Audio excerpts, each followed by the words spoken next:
야곱의 출생과 하나님의 선택, 이런 제목으로 말씀을 생각해 보면서 함께 은혜를 나누고자 합니다. 우리 인간의 생사합을 주장하시는 분은 하나님이십니다. 믿으십니까?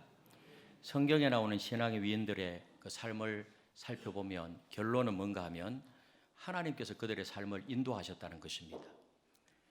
오늘 야곱이 또 그러해요. 여러분, 우리의 인생도 마찬가지입니다. 하루하루의 삶이 내 뜻대로 내 능력으로 사는 것 같지만은 세월이 지난 후에 돌이켜보면 우리는 하나님께서 인도해 주셨습니다. 그렇게 고백하게 되는 것입니다. 오늘 저와 여러분들의 삶을 여기까지 인도하신 분은 하나님이신 줄로 믿습니다. 우리가 태어난 것도 하나님의 섭리 가운데 태어났고, 또 인생 가운데 여러 가지 많은 사람들을 만나고 가정을 이루고 자녀를 하나님이 주시고, 또 예수 믿고 하나님의 자녀 되고, 이렇게 믿음으로 사는 것 하나님께서 인도해 주셔서 여기까지 오게 된 줄로 믿습니다. 계속해서 야곱에 대해서 살펴보겠습니다. 창세기 50장 가운데 무려 12장에 걸쳐서 이 야곱의 인생을 상세하게 기록하고 있는 것은 하나님께서 야곱에 대해서 하실 말씀이 많다는 겁니다. 야곱을 통하여서 오늘 오고 가는 세대 가운데 하나님이 하시고자 하시는 그 말씀이 있다는 겁니다. 이 야곱의 일생을 한번 보면 참 우리와 닮은 부분이 너무 많아요. 야곱의 그 속이는 자, 때로는 실수하고 넘어지고 그러면서 점점 변화되어 가는 그 야곱의 인생. 야곱이 잘못된 방법으로 복을 받으려고 하다가 엄청난 고생을 하였음에도 성경은 야곱이 실패한 인생이 아니라 성공한 인생이라고 그렇게 성경은 말씀하고 있습니다. 왜 그럴까요? 야곱이 하나님을 만나고 하나님이 그와 함께 하셨기 때문에 야곱은 실패한 인생이 아니라 성공한 인생입니다. 야곱은 속이는 자로 처음에는 복을 받기 위해서 수단과 방법을 가리지 않았지만은 후에는 점점 변화되어서 이제는 야곱을 통해서 다른 사람이 복을 받는 그런 역사가 일어났습니다. 야곱은 점점 성결하고 거룩한 사람으로, 정말 하나님의 사람으로 변화되어 가고요. 야곱의 말년을 보면 굉장히 성화되어 있는 모습을 우리가 발견할 수가 있습니다. 야곱에 관해서 몇 주간에 걸쳐서 이렇게 말씀을 드리는 이유는 야곱은 냄새나는 그런 죄악된 삶에서 하나님의 거룩한 사람으로 변화된 자의 모델이기 때문입니다. 이 야곱, 이사야 41장 14절에 보니까 버러지 같은 너 야곱아, 이렇게 말씀하고 있습니다. 이 야곱에 대해서 두 가지 별명이 있는데요. 첫 번째로는 버러지예요, 버러지. 또 다른 것은 뭐예요? 이스라엘이에요. 버러지는 더럽고 천한 것입니다. 이렇게 버러지같이 보잘것없고 죄악의 냄새가 나던 야곱이 하나님의 거룩한 백성이요, 하나님의 성결된 백성이요, 하나님의 사람으로 성숙하고 변화되었다는 사실입니다. 하나님은 지금 이것을 지금 강조하고 있는 것입니다. 정확하게 말씀을 드린다면 하나님께서 야곱의 인생에 찾아오셔서 하나님이 그렇게 변화시켰다는 것입니다. 여러분, 우리도 그렇게 점점 변화되는 축복이 있어야 될 줄로 믿습니다. 사실은 하나님이 함께 하시고 하나님이 역사해 주셨기 때문에 우리가 이만큼 변화된 거예요. 오늘 우리가 읽은 이 본문 말씀은 야곱의 출생에 대한 말씀이에요. 출생. 아브라함이 100세에 낳은 아들 이삭이 40세가 되어서 결혼을 했습니다. 몇 살에 결혼했다고요? 40세. 그런데 아브라함은 자신이 거하는 가나안 족속 중에서 며느리를 선택하지 않았어요. 왜냐하면 이 가나안 족속은 하나님을 모르는 자들이었기 때문에 이 며느리를 선택할 때 이 아브라함은요, 자기 고향에 가서 자기의 충성된 종으로 하여금 자기 고향 땅에 가서 하나님을 섬기는 여자들 중에 자부를 선택하기를 원했습니다. 그래서 이 아브라함의 종이 아브라함의 고향으로 가서 거기서 자부를 선택하는데 누가 선택되었죠? 성경에 보면 리브가. 이 리브가라는 여자가 선택이 되었고 이삭은 이 리브가와 결혼을 했습니다.